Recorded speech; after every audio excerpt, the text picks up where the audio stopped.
Coming up on American Black Journal, it's almost time for one of Detroit's most popular annual events. We are going to talk about this year's Detroit Jazz Festival, and we'll have the first look at the event's official poster.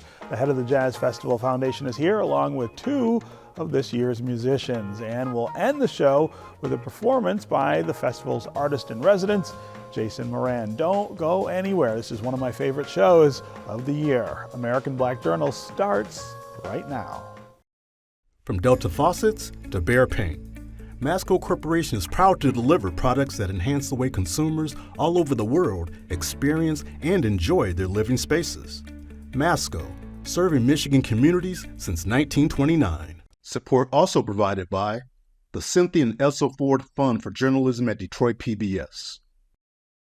The DTE Foundation is a proud sponsor of Detroit PBS. Through our giving, we are committed to meeting the needs of the communities we serve statewide to help ensure a bright and thriving future for all. Learn more at dtefoundation.com. Also brought to you by Nissan Foundation. And viewers like you. Thank you.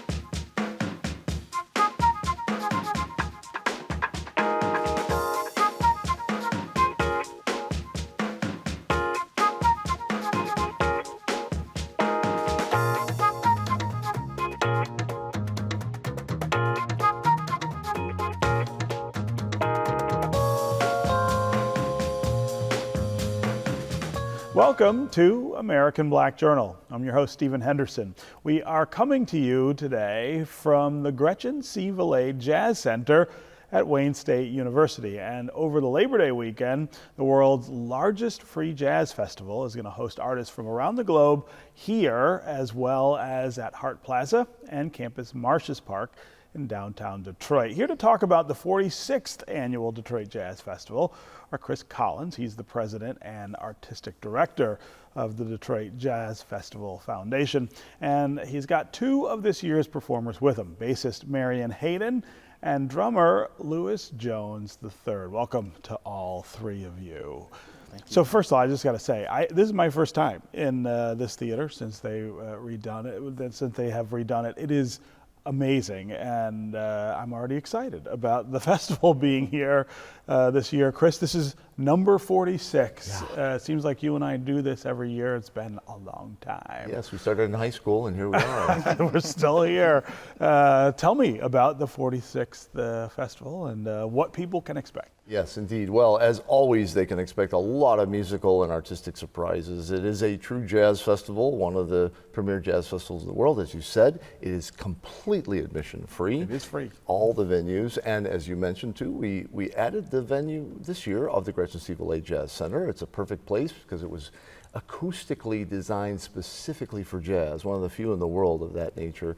So we have a chance to have an indoor venue and have some fun with that, along with the three stages on Hart Plaza and Campus Martius. So it's going to be a lot of fun. People can take the rail car right up Woodward to 1 block from the Gretchen C. Valet Jazz Center and right back to the north end of the You know, I hadn't thought about that, but that is a nice little bonus there that you can come from Hart Plaza here without getting in a car.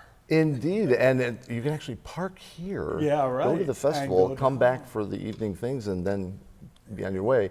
And we are even going to have some little interesting performances on the M1, which should make it a lot of fun. The M1? Yeah, so keep an eye out for that.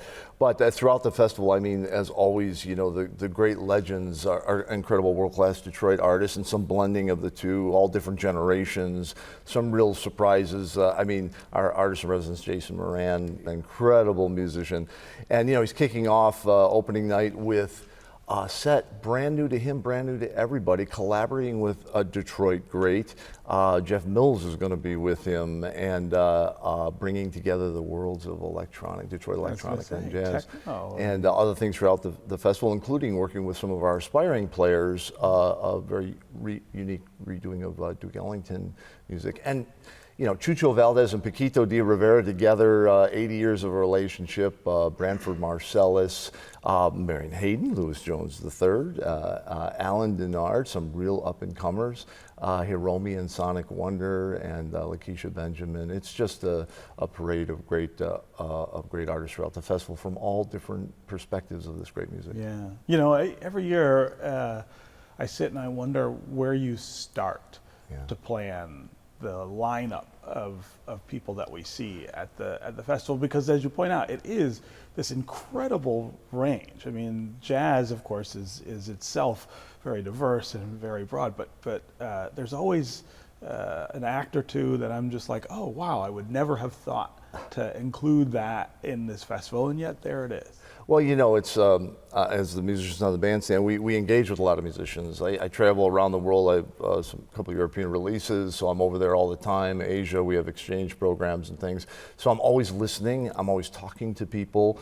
But we also have an open submission from February to June, so I can hear from anybody, and we get about 1,500 of those that come to my ears. And it's all attempts, a lot of old school attempts to know what's going on out there and bring the very best and those at an artistic threshold in their life to the festival. But the first thing we have to do, literally the week after the festival, is we have to begin raising it's about $5 million a year to produce the festival, and 85 cents of every one of those dollars, according to our auditors, goes directly to programming. So it's not like there's we're keeping big overhead. We want it. We don't do free on the backs of the artists or the thousands of crafts folks that work there.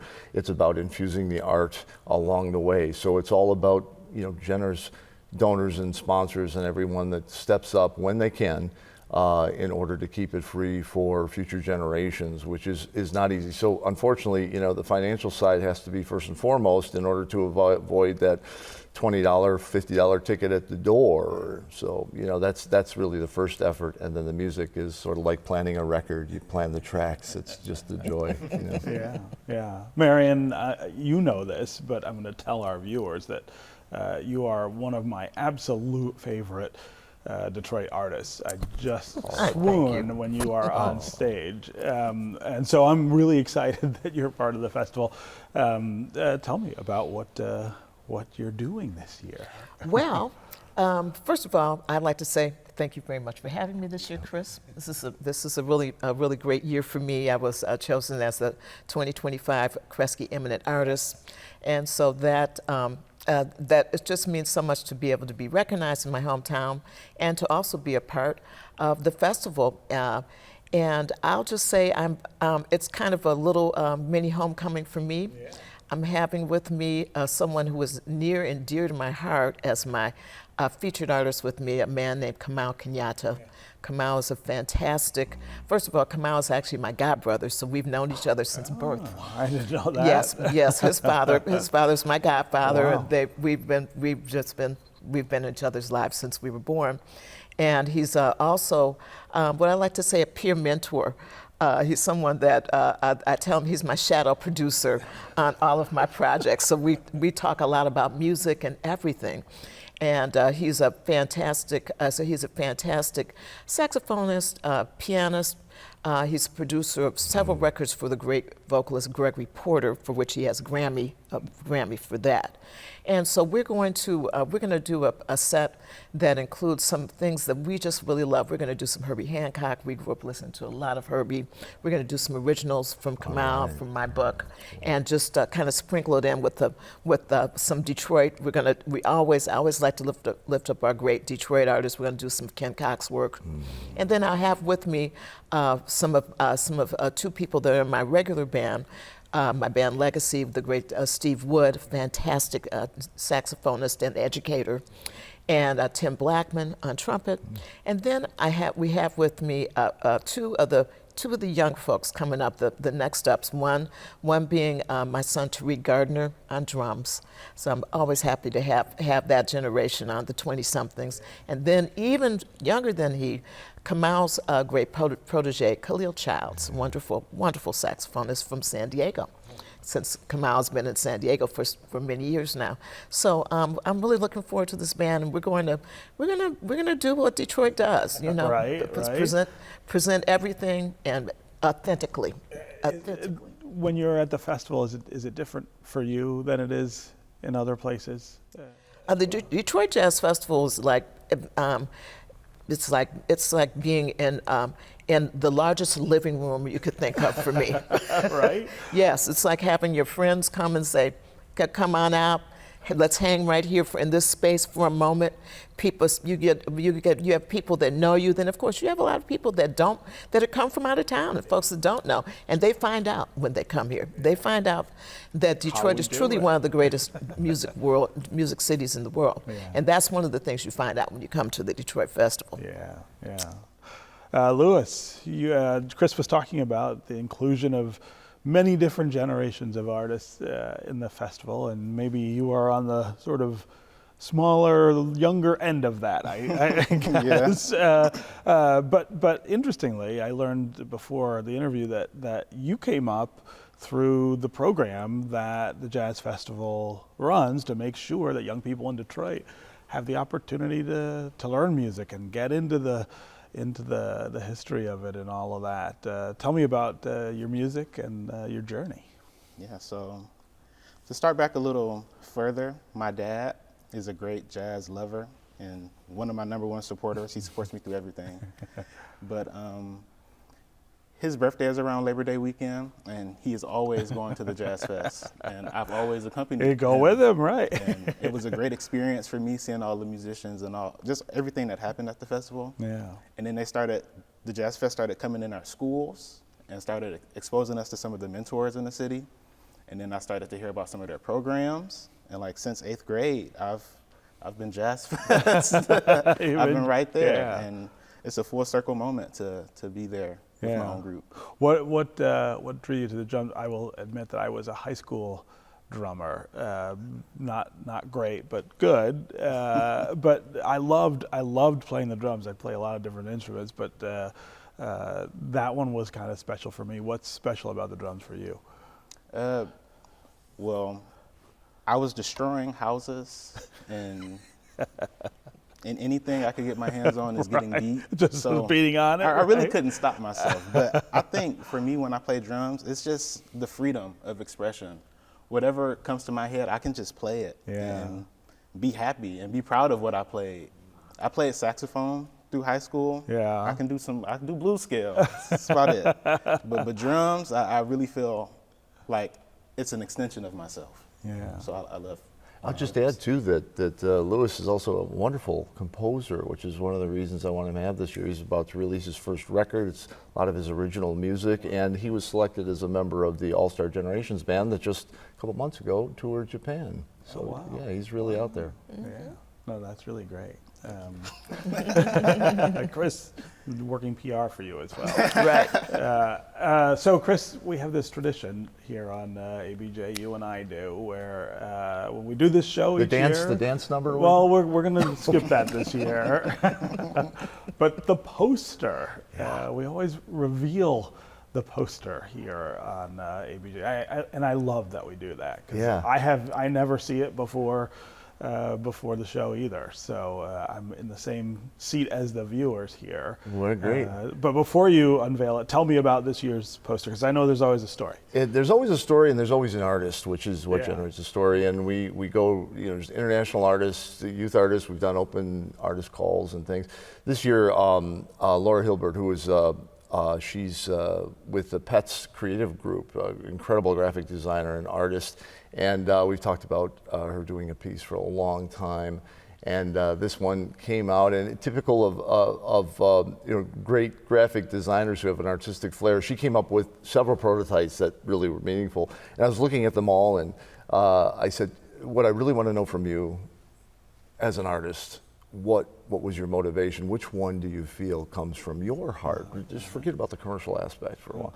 And she told me about the things that inspired her to do the piece and some of the vintage color elements that were important to her, and this was entirely her design, and it brought out something that is very unique in our 46-year collection. And as I tell everyone, and we can point it out if you like, but there's a very subtle cue that we've been through 45 years, and we're up to our 46, and the piece is just beautiful and I think artistic, meaningful, but still very descriptive of the moment. So. Yeah. They're always great, so I'm sitting here just anticipating. Yes, what all it's gonna right. be, so.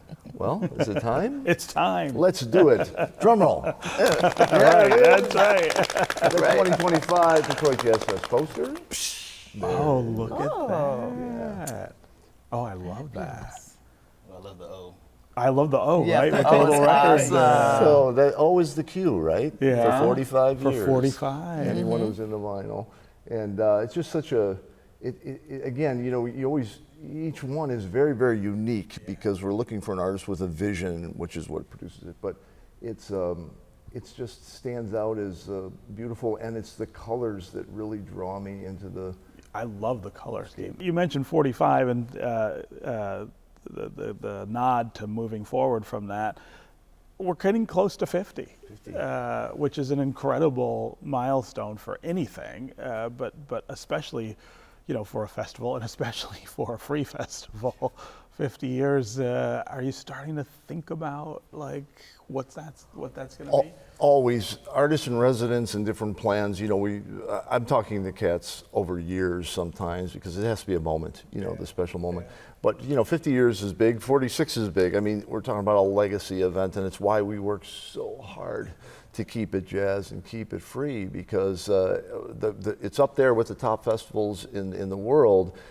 So we brag about that, and sometimes we forget that it's free. But I got to say, you guys have traveled. You know, there's nothing in the world like it, and there's a reason. It's a real challenge, and our community values jazz, and so they also value the nature of the Detroit Jazz Festival, its long history, and of course, you know, Gretchen C. Valade, we're in her temple here. You know, she stepped up when it was, you know, in fear of going away.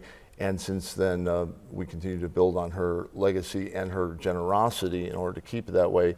Nothing easy about it, but at the same time, you know, over 300,000 people a year, 30 million in economic development to the city over 4 days, 2 million on the free streams online. I mean, it serves as an ambassador of the city, and it tells everyone what's important to our citizenry, because as you know, art survives on philanthropy. And if the culture does not value, going back to Bach and Mozart, if they don't value that thing, they're all fragile. They go away. And future generations look back and they judge cultures on what it is they valued. And here in Detroit, this is a great indicator that creative music and passing on of language, telling stories, and doing it all available and accessible to everybody is really important to us. Yeah. I also feel like there's something special about this year, given the hardship that so many in the arts are feeling, and you know, we're at a real crossroads where we're deciding how much we do value these kind of things, and we're about to put on a real display here of you know, how much we do care about it, and that it is a part of us that we would never give up. We would never let it just And individuals have to make that choice, which is a very personal thing. And in fact, this place we're in, this is an expansion. It always evolves. You know, now the fourth stage is here. We have what's called the Midtown After Hours Special. So we have programming early in the day, and then there's all the stuff at the Footprint. And after the last show at the Footprint, there's one show, one set on the stage Friday, Saturday, and Sunday. And it's Emmett Cohen's Trio on Friday. It's James Carter's Organ Trio on Saturday, and Rodney Whitaker with a host of international talent doing the music of Joe Henderson on Sunday. So it's a great way to cap off. About 10. Have either of you played this stage since it reopened? You have? Yeah. What is that like? I mean, this was built, as Chris said, for jazz performance. Does it feel different to be up here than other places? Yeah, I played, I think it was the grand reopening last year. Fabulous. It just feels fabulous, and it feels, you can really feel Gretchen's presence here. Gretchen Villet because she was such a huge jazz lover, just a caring person. And when I played, the sound here is wonderful. It's incredible.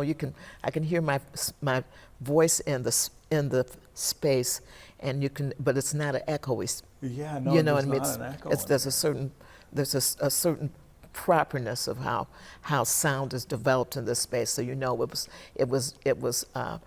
was put together with that in mind. Yeah, Yes. Louis? I did some of the after-hour sessions here with a live crowd. The crowd is great. The room sounds great. It's really a vibe in here. It sets an atmosphere to really listen to the music and like enjoy it with the people who you enjoy it with. Yeah, yeah. And I have to say I like the size of the space as well. I know it's not too big, it's not too small. It's just it's intimate though. My goodness. So that'll be a great part of the festival.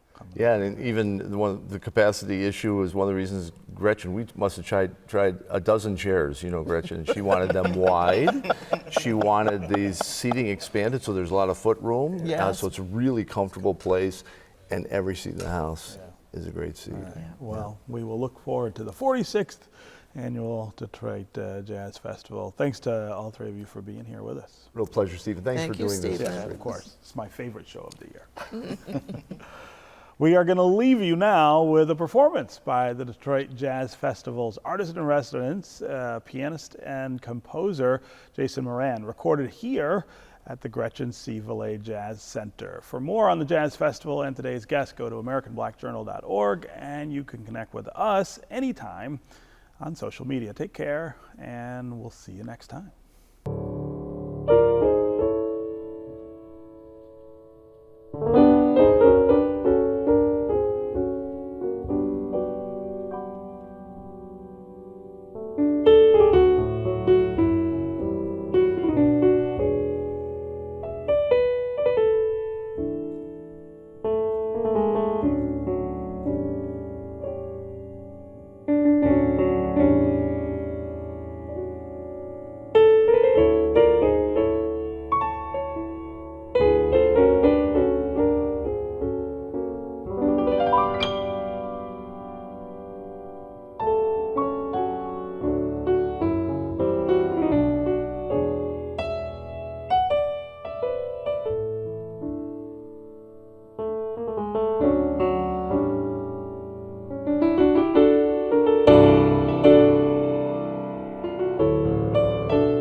Delta faucets to Behr paint, Masco Corporation is proud to deliver products that enhance the way consumers all over the world experience and enjoy their living spaces. Masco, serving Michigan communities since 1929. Support also provided by the Cynthia and Elsa Ford Fund for Journalism at Detroit PBS. The DTE Foundation is a proud sponsor of Detroit PBS. Through our giving, we are committed to meeting the needs of the communities we serve statewide to help ensure a bright and thriving future for all. Learn more at dtefoundation.com. Also brought to you by Nissan Foundation. And viewers like you. Thank you.